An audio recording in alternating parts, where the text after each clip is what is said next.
आपलं स्वागत. पाहूयात आजच्या ताज्या घडामोडी. येणारा गणेश उत्सव सार्वजनिक मंडळांनी पर्यावरणपूरक सामाजिक उपक्रमाने व पारंपरिक वाद्यांचा वापर करून शांततेत साजरा करावा असे आवाहन सदलगा पोलीस ठाण्याचे उपनिरीक्षक शिवकुमार बिरादार यांनी केले. बोरगाव येथील नगरपंचायत कार्यालयात गणेशोत्सव पार्श्वभूमीवर शांतता बैठकीचे आयोजन करण्यात आले होते. अध्यक्षस्थानी नगराध्यक्ष पिंटू कांबळे होते. सार्वजनिक मंडळांनी गणेशोत्सव साजरा करताना सर्वच मंडळांनी खबरदारी घेणे गरजेचे आहे. पोलीस प्रशासन व नगरपंचायत प्रशासनाने दिलेल्या अटी नियमांचे पालन करावे. सामान्य नागरिकांना त्रास होईल अशा पद्धतीने मिरवणूक न काढता पारंपरिक पद्धतीने मिरवणूक काढावी. तसेच सामाजिक कार्यासह सजावटीकडे भर द्यावा. सर्व तरुण मंडळांनी एकत्र येऊन हा गणेशोत्सव भक्तिभावाने साजरा करावा. प्रत्येक मंडळांनी रीतसर परवानगी घ्यावी. कोणत्याही गणेशोत्सव तरुण मंडळांनी सक्तीने वर्गणी जमा करू नये. कोणत्याही मंडळांनी मंडपाची उभारणी रोडवरती करू नये. श्रीची मूर्ती ठिकाणी मंडळाचे स्वयंसेवक अविरत ठेवावे.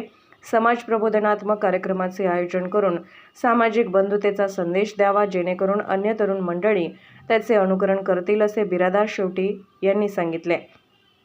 मुख्याधिकारी एस.बी. तोडकर यांनी स्वागत करून बोरगाव या ठिकाणी गणेशोत्सव मोठ्या उत्साहात साजरा करण्यात येतो.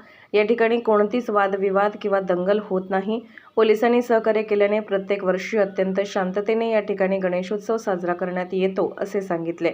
याप्रसंगी नगरसेवक तुळशीदास वसवाडे, बाबासाहेब वसवाडे, द्वितीय दर्जा सहाय्यक पोपट कुरळे, महसूल निरीक्षक संदीप वायंगडे, विजय चौगले, निलेश उरणकर, पुंडलिक लमानी, एस.डी. दोडमणी यांच्यासह सर्व मंडळाचे पदाधिकारी व कार्यकर्ते उपस्थित होते. एसबी न्यूजसाठी बोरगावहून मुख्य संपादक शिवाजी भोरे. ಇಲಾಖೆಯಿಂದ ಹಮ್ಮಿಕೊಂಡಂತ ಈ ಶಾಂತಿ ಸಭೆಗೆ ತಮಗೆಲ್ಲರಿಗೂ ಸ್ವಾಗತವನ್ನ ಕೋರ್ತೇನೆ. ಏನಿದು ಶಾಂತಿ ಸಭೆ? ಪ್ರತಿಯೊಂದು ನಾವು ಯಾವುದೇ ಆಚರಣೆಗಳು ನಡೀತಿರಕ್ಕಿಂತ ಮೊದಲು ಒಂದು ವೀಕ್ ಅಥವಾ ಒಂದು 4-5 ದಿನ ಇರಬೇಕಾದ್ರೆ ಎಲ್ಲರಿಗೂ ಸಂಬಂಧಪಟ್ಟಂತಹ ಅಧಿಕಾರಿಗಳಿರ್ಬೋದು ಅಥವಾ ಆ ಆಚರಣೆಗಳನ್ನು ಮುಂದೆ ನಿಂತು ಸಂಭ್ರಮಿಸ್ತಾರಲ್ಲ, ತಮ್ಮೆಲ್ಲರಿಗೂ ಕರೆದು ಶಾಂತಿ ಸಭೆಯನ್ನು ಯಾಕೆ ಮಾಡ್ತೀವಿ ಅಂತಂದ್ರೆ ಪ್ರತಿಯೊಂದು ಕಾನೂನಿನೊಳಗೆ ಆಗಲಿ ಅಂತೇಳಿ, ಯಾವುದು ಅಹಿತಕರ ಘಟನೆಗಳ ನಡಿಬಾರದು ಅಂತೇಳಿ. ನಡೆದ್ರೆ ಏನಾಗ್ತದೆ, ಅವು ಎಲ್ಲದಕ್ಕೂ ಕಾರಣ ಜವಾಬ್ದಾರಿಗಳೆಲ್ಲ ನಿಮ್ಮ ಮೇಲೆ ಬೀಳ್ತವೆ. ಅದಕ್ಕಾಗಿ ನಾವು ಏನ್ ಮಾಡ್ತೀವಪ್ಪ ಅಂತಂದ್ರೆ ನಿಮ್ಮ ಮಂಡಳಿಗಳು ತಗೊಂತೀವಿ. ನಿಮ್ಮ ಮಂಡಳಿಗಳ ಹೆಸರು ಒಂದು 10 ಮಂದಿ ಲಿಸ್ಟ್ ತಗೊಂತೀವಿ. ಮತ್ತೆ ನೀವು ಮಾಡಬೇಕಾದ ಕೆಲಸಗಳನ್ನ ಹೇಳ್ತೀವಿ ಅಂತ ಹೇಳ್ದ ಈಗ ಸ್ವಯಂ ಸೇವಕರು ಇರಬೇಕು, ಡೈಲಿ ಒಬ್ಬರು ನೇಮಿಸಬೇಕು. ನಾವೇನು ಈ ಊರಿಗೆ ಸಂಬಂಧಪಟ್ಟಂಗೆ ಇಬ್ಬರು ಸಿಬ್ಬಂದಿನ ಕಳಿಸ್ತೀವಿ. ಇನ್ನು ನಿಮ್ಮ ಈ ಊರೊಳಗೆ ಕನಿಷ್ಠ ಎಷ್ಟು 15ರಿಂದ 20 ಗಣಪತಿಗಳು ನಿಮ್ಮಲ್ಲೇ ಕುಂದಿರ್ತಾವ. ನನಗೆ 28 ಹಳ್ಳಿಗಳು ಬರ್ತಾವ. ಸುಮಾರು 200 ಗಣಪತಿಗಳು ಕುಂದಿರ್ತಾವ. ಪ್ರತಿ ಗಣಪತಿಗೆ ಒಬ್ಬೊಬ್ಬರ ಸಿಬ್ಬಂದಿ ಕೊಡಕ್ಕಾಗಲ್ಲ. ಹೀಗಾಗಿ ನೀವು ಮಂಡಳಿಯವರು, ಆಯಾ ಮಂಡಳಿಯವರು ನೀವೇನೋ ಒಬ್ಬೊಬ್ಬ ಸ್ವಯಂ ಸೇವಕನ್ನ ಅವನ ಕೆಲಸಗಳೇನು, ಯಾವುದು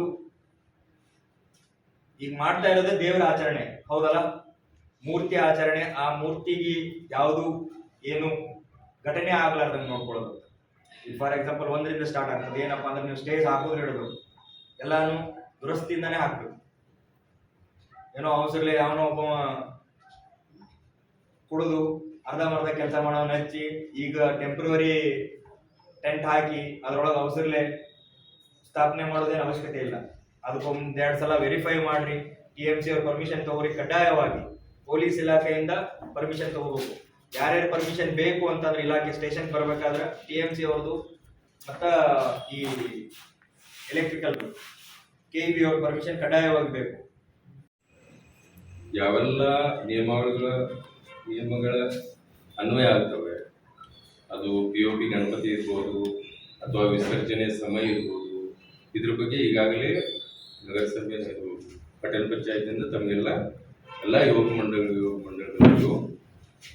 ಉಳಿದಂತೆ ಮೂರ್ತಿ ಮಾರಾಟ ಮಾಡೋರು, ತಯಾರಿಕರಿಗೆ ಎಲ್ಲರಿಗೂ ಕರ್ನಾಟಕ ರಾಜ್ಯ ಮಾಲಿನ್ಯ ನಿಯಂತ್ರಣ ಮಂಡಳಿ ಪ್ರಕಾರ ಏನೇನು ನಿಯಮಾವಳಿಗಳು POP ಗಣಪತಿ ಅಥವಾ ಬಣ್ಣ ಲೇಪಿತ ಗಣಪತಿಗಳ ಬಗ್ಗೆ ನಿಷೇಧ, ಅದರ ಬಗ್ಗೆ ಈಗಾಗಲೇ ನಾವು ನೋಟಿಸ್ ಕೊಟ್ಟಿದ್ದೀವಿ. ಅದರಂತೆ ನಮ್ಮ ಗಣೇಶ ಉತ್ಸವ ನಿರ್ವಹಣೆ ವೆಹಿಕಲ್ಗೆ ಸಿಂಗಲ್ಸ್ ಹಾಕಿದ್ದೀವಿ. ಅದೇ ರೀತಿ ಈಗಾಗಲೇ ತಮಗೆಲ್ಲರಿಗೂ ಗೊತ್ತು ಗಣೇಶ ಹಬ್ಬದ ಪ್ರಯುಕ್ತ ಯಾವೆಲ್ಲ ನಿಯಮಾವಳಿಗಳು ಅನ್ವಯ ಆಗ್ತವ ಅಂತ ಮತ್ತೊಂದು ಸಾರಿ ಈ ಶಾಂತಿ ಸಭೆಯ ಮೂಲಕ ಶಾಂತಿ ಮತ್ತು ಸುವ್ಯವಸ್ಥೆ ಕಾಪಾಡಿಕೊಳ್ಳಬೇಕಾದಂಥ ಪೊಲೀಸ್ ಇಲಾಖೆಯವರು ಮತ್ತೊಮ್ಮೆ ನಮಗೆಲ್ಲ ತಿಳಿಯಬೇಕಂತ माननीय PS साहेब आणि राजकीय, सामाजिक, आर्थिक असा सर्व घडामोडींचा आढावा पाहायला विसरू नका SB न्यूज चॅनल आणि नक्कीच सबस्क्राईब करा.